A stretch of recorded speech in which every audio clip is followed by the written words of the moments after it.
نحمده ونصلي ونسلم على رسوله الكريم أما بعد فأعوذ بالله من الشيطان الرجيم بسم الله الرحمن الرحيم لا تحزن إن الله معنا صدق الله مولانا العلي العظيم وصدق رسوله النبي الأمين ونحن على ذلك لمن الشاهدين والشاكرين والحمد لله رب العالمين۔ میر محفل صدر مجلس شیخ طریقت رہبر شریعت حضرت قبلہ پیر محمد حنفی سیفی دامت برکاتہم العالیہ اور حضرت کے صاحبزادگان والا شان جو یہاں تشریف فرما ہیں، اور اس ادارے کے روح و رواں حضرت قبلہ ظفر عباس صاحب سیفی دامت برکاتہم العالیہ، اور ویسے تو اللہ کے فضل و کرم سے یہاں کہکشاں کا سماں ہے اور یہ شیوخ طریقت اور راہبران شریعت موجود ہیں۔ اللہ تبارک و تعالی ہم سب کو ان سے فیض پانے کی توفیق عطا فرمائے اور ان سے نسبتوں پہ ہمیں صحیح طور پر استقامت عطا فرمائے۔ حضرت میں جو تاخیر ہوئی اس کے اسباب بیان کرنے میں مزید تاخیر نہیں کرنا چاہوں گا، لیکن میں یقین جانیے بہت نادم ہوں، اگرچہ میرا قصور نہیں، اور یہ بس ہم ایسی قسمت لے کے آئے ہیں، ہمارا قصور ہو یا نہ ہو معذرت ہم ہی کو کرنی پڑتی ہے۔ بہرحال چونکہ آج بارگاہ صدیقیت میں ہمیں اپنی عقیدتوں محبتوں کا نذرانہ پیش کرنا ہے، اسی حوالے سے چند گزارشات۔ مجھے نہیں پتا کہ رات کے اس پچھلے پہر مجھے کسی فلسفیانہ تقریر کی داغ بیل ڈالنی چاہیے، لیکن میں سمجھتا ہوں کہ سوچ کے دروازے کھولنے کے لیے میں ایک تمہید ضرور باندھنا چاہوں گا۔ انسان کے پاس علم کے حصول کے لیے دو ذریعے ہیں، ایک اس کے حواس ہیں، حواس خمسہ، 5 حصے، دیکھنے کی حصے، چکھنے کی حصے، سونگھنے کی، سننے کی، چھونے کی حص، یہ حواس خمسہ۔ یہ 5 حصوں کے ذریعے آدمی علم حاصل کرتا ہے، اور یہ ذہن میں رکھیے کہ جو علم ہم حواس کے ذریعے حاصل کرتے ہیں وہ سیکھنے کی ضرورت نہیں پڑتی۔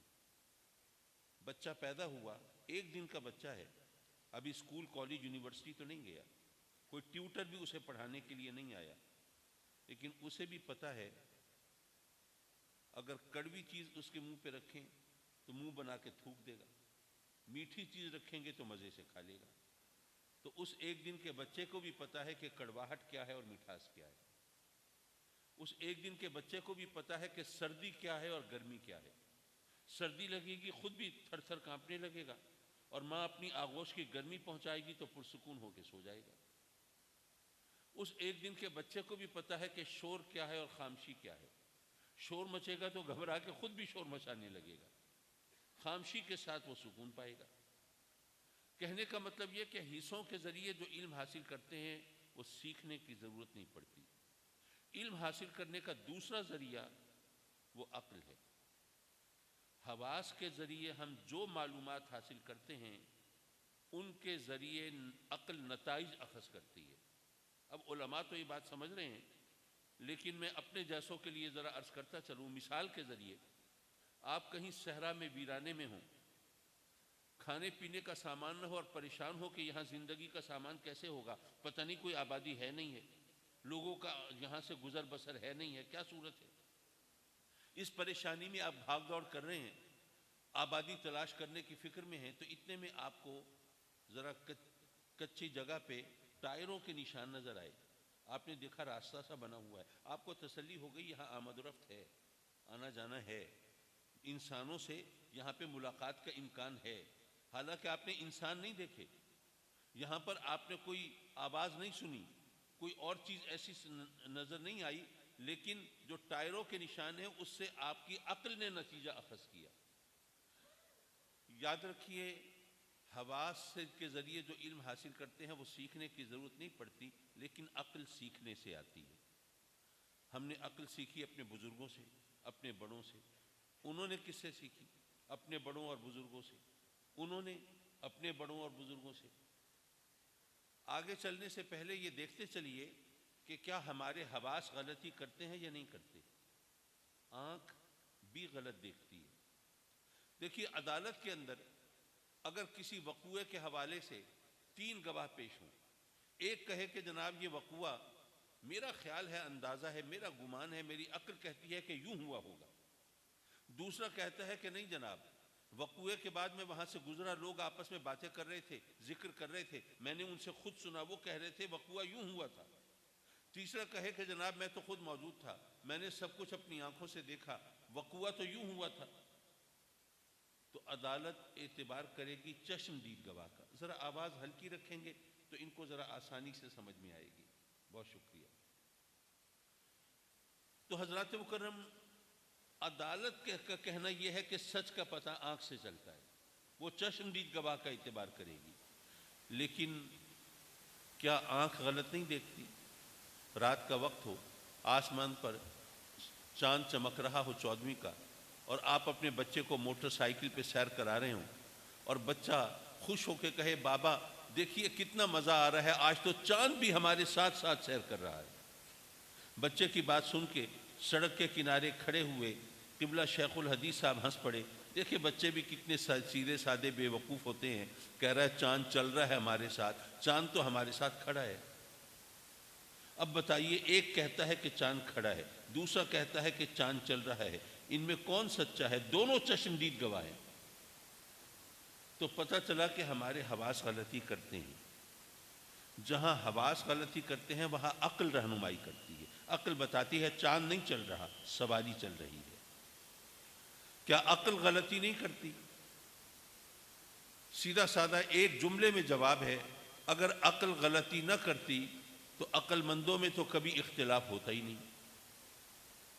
لیکن یہاں تو سارا اختلاف ہوتا ہی عقل مندوں میں ہے، ہم تو بے وقوف ویسے ہی زندہ باد مردہ باد کے چکر میں لگے رہتے ہیں۔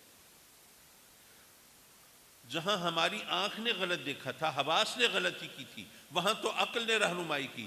جہاں عقل غلطی کرے گی، اس کی رہنمائی کون کرے گا؟ اس کا بڑا سیدھا سادہ جواب ہے کہ عقل ہم نے سیکھی اپنے بڑوں سے، انہوں نے اپنے بڑوں سے، انہوں نے اپنے بڑوں سے۔ سلسلہ جا کے کہاں رکا کہ اس دنیا میں آنے والا جو پہلا انسان ہے اس نے کسی دوسرے انسان سے عقل نہیں سیکھی، وہ اللہ کا نبی ہے، اس نے براہ راست اللہ سے سیکھی ہے۔ آپ کی اور میری عقل غلطی کرتی ہے کیونکہ ہم اپنے جیسے انسانوں سے سیکھتے ہیں۔ نبی غلطی نہیں کرتا کیونکہ وہ براہ راست اللہ سے سیکھتا ہے۔ حضرات مکرم، رب کائنات نے قرآن مجید میں ارشاد فرمایا، یا ایھا الذین آمنوا، اے ایمان والو، اتقوا اللہ، اللہ سے ڈرو، وکونوا مع الصادقین، اور سچوں کے ساتھ ہو جاؤ۔ میں سوچنے لگا، آپ بھی غور کیجئے کہ اگر آپ اپنے بچے کو سچ کے بارے میں نصیحت کریں تو آپ کہیں گے بیٹے سچ بولو، سچ کا دامن پکڑو، سچ کا راستہ اختیار کرو، جھوٹ مت بولنا، جھوٹ بولو گے تو ذلیل ہوگے، رسوا ہوگے۔ جھوٹوں پر تو اللہ نے قرآن میں لعنت بھیجی ہے، اور سچ بولو گے تو تمہاری بات کا اعتبار ہوگا، تمہارا وزن ہوگا، تمہاری حیثیت ہوگی، تمہاری عزت ہوگی۔ ہمیشہ سچ بولو۔ اگر میں اور آپ اپنے بچوں کو نصیحت کریں تو کہتے ہیں سچ بولو، اللہ نے نہیں فرمایا سچ بولو، فرمایا سچوں کے ساتھ ہو جاؤ۔ آخر کیوں؟ یہ قرآن کے انداز بیان میں جو حکمت ہے اس کو سمجھنے کی کوشش کیجئے۔ رب کائنات نے ہمیں گویا یہ فرمایا۔ آپ بھی سوچئے، اخبارات کی شہ سرخیوں میں جو خبریں چھپتی ہیں کیا ہمیشہ سچ ہوتی ہیں؟ کیا ٹی وی چینلز پر جو بریکنگ نیوز چلتی ہیں کیا ہمیشہ سچی ہوتی ہیں؟ کیا لاکھوں کے مجموع میں جو بیانات داغے جاتے ہیں کیا ہمیشہ سچے ہوتے ہیں؟ بلکہ کیا منبر و محراب پر ہمیشہ سچ بولا جاتا ہے؟ مولا ہمیں سچ اور جھوٹ کا کیسے پتہ چلے؟ رب کائنات نے گویا ہی فرمایا، اے میرے بندو، تم سچ اور جھوٹ کے چکر میں مت پڑو، ایسا کرو جو سچے ہیں تم ان کے ساتھ ہو جاؤ، تمہیں بھی سچ مل جائے گا۔ اب سچ کا پتہ کیسے چلے؟ تو کیوں نہ صدیق اکبر سے پوچھیں، ان کو یہ لقب کہاں سے ملا؟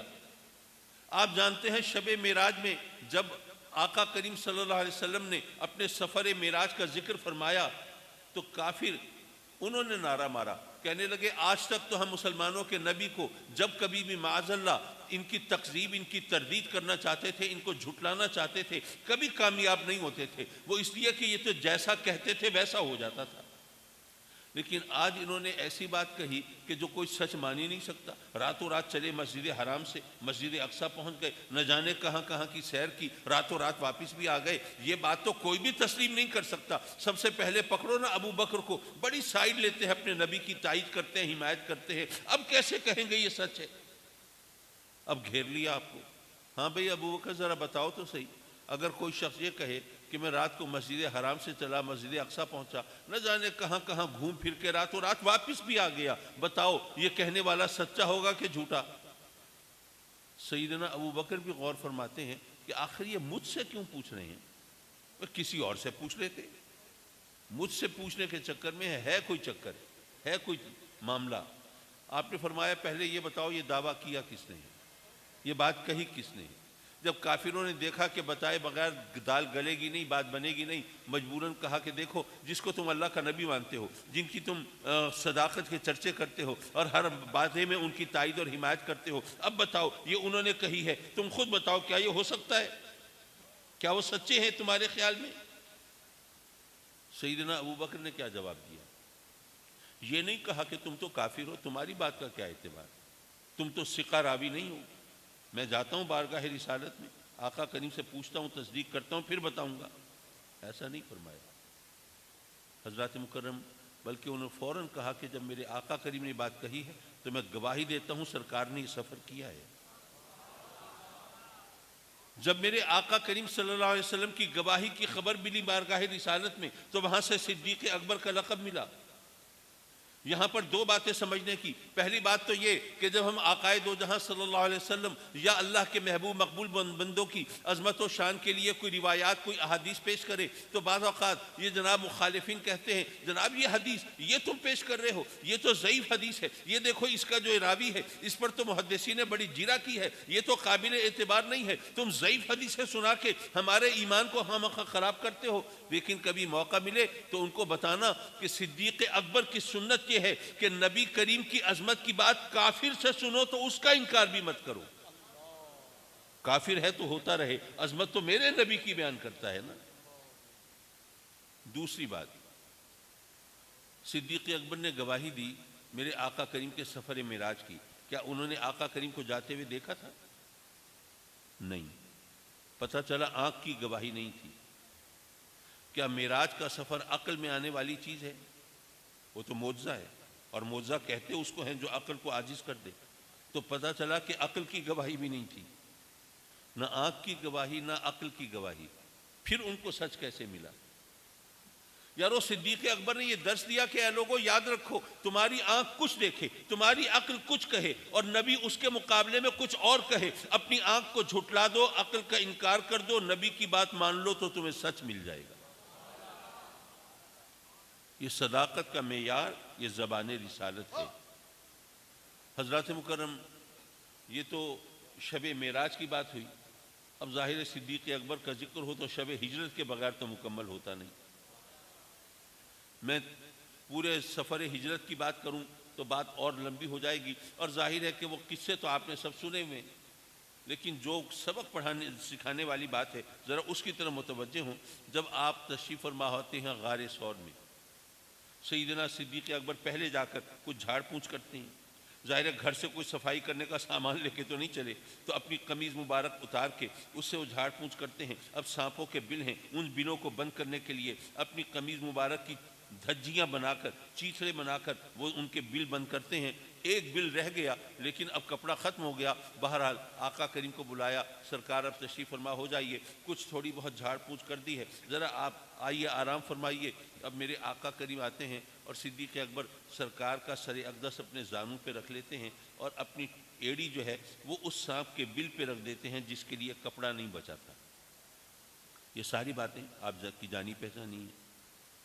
اب جب سانپ نے ڈسا اور اس کے زہر کی تکلیف کی وجہ سے آپ نے اپنی حرکت کو تو کنٹرول کیا کہ کہیں آقا کریم کے آرام میں خلل نہ پڑے، لیکن اب اذیت اور درد پر قابو نہیں تھا تو بے اختیار آنکھوں سے آنسو ٹپکے، اور چونکہ سرکار کا سر اقدس آپ کی جھولی میں ہے تو آپ کے چہرے پر جب آنسو گرے تو آنکھیں کھول کے پوچھا، آنسوؤں کا سبب پوچھا، تو آپ نے ساری بات بتائی، تو آقا کریم نے لعاب دہن مبارک لگایا اور اس سے سانپ کے زہر کا اثر زائل ہوا۔ یہ ساری بات آپ جانتے ہیں۔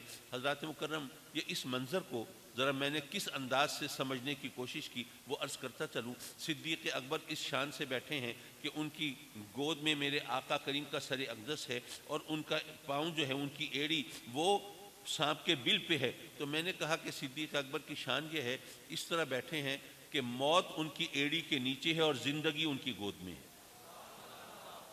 یہ اپنے اپنے زاویہ نظر کی اور سوچ کے انداز کی بات ہے۔ اب دوسری بات یہ ہے کہ کچھ لوگوں نے کہا اچھا اتنے میں وہ کافر جو پیچھا کرتے ہوئے اب ان کے قدموں کی چاپ سنائی دیتی ہے، ان کے بولنے کی آواز آتی ہے۔ سیدنا صدیق اکبر مضطرب ہوتے ہیں، بے چین ہوتے ہیں، پریشان ہوتے ہیں۔ لوگوں نے تانا زنی کرتے ہوئے کہا کہ ہاں صدیق کو اپنی وہ جان کا خوف ہوگا نا۔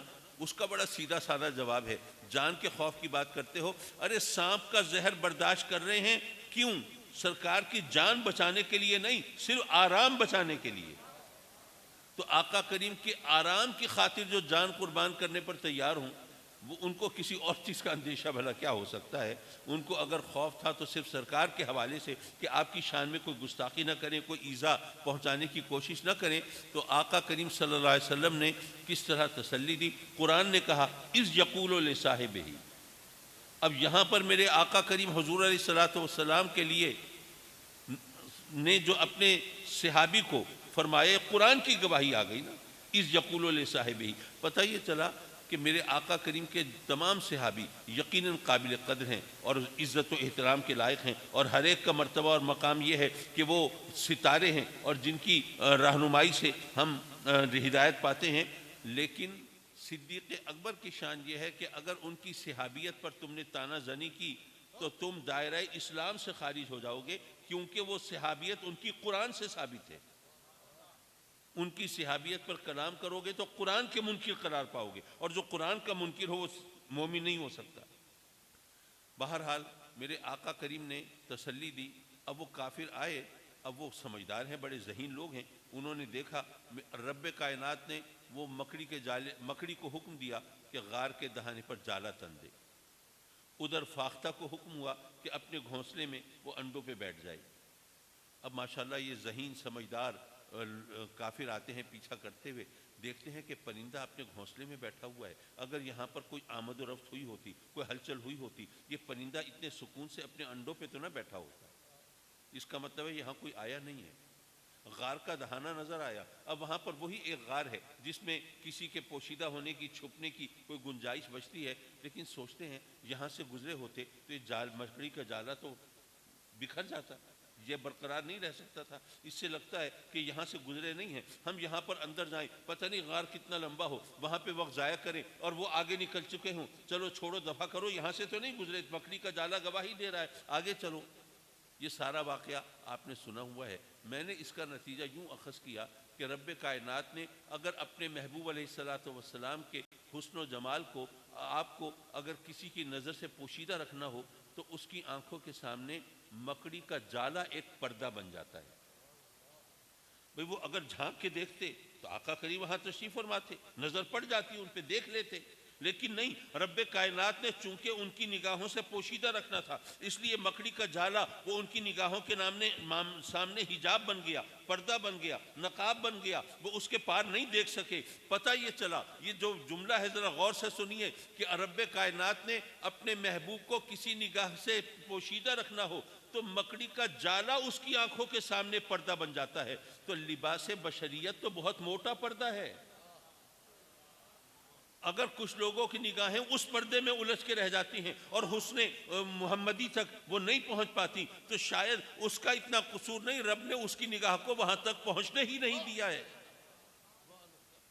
حضرات مکرم، سیدنا صدیق اکبر کی جو محبت ہے وہ ظاہر ہے کہ وہ تو ضرب المثل ہے نا، اس کے بارے میں تو کچھ کہنے کی ضرورت ہی نہیں۔ جب میرے آقا کریم دنیا سے پردہ فرماتے ہیں تو آپ نے ایک لشکر ترتیب دیا ہے روانہ ہونے کے لیے، جو کہ آپ حضرت اسامہ بن زید، کہیں نام میں اگر مغالطہ ہوا ہو تو حضرت مجھے معاف فرما دیجیے گا، دن رات کے سفر میں، تو بہرحال آپ کے جو غلام ہیں حضرت زید بن حارثہ، ان کے فرزند ہیں نا، جن کو یہ اس کی قیادت سونپی گئی ہے۔ آپ وہ لشکر روانہ کرنا چاہتے ہیں، باقی جتنے صحابی ہیں جن میں خود عمر فاروق جیسی ہستیاں بھی شامل ہیں، سب کا مشورہ ہوتا ہے کہ یہ وقت نہیں ہے مدینے سے لشکر باہر بھیجنے کا۔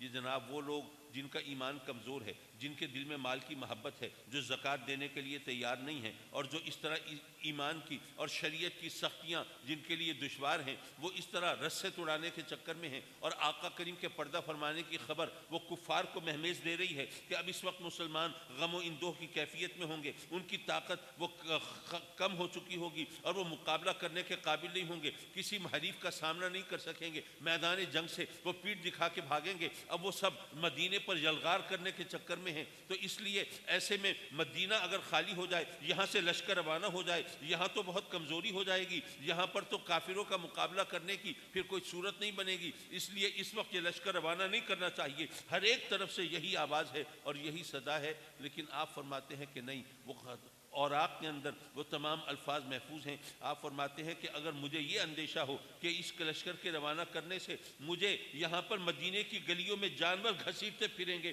میں تب بھی وہ لشکر روکنے کی جسارت نہیں کر سکتا جس کے روانہ ہونے کا حکم خود آقائے دو جہاں نے دیا ہے۔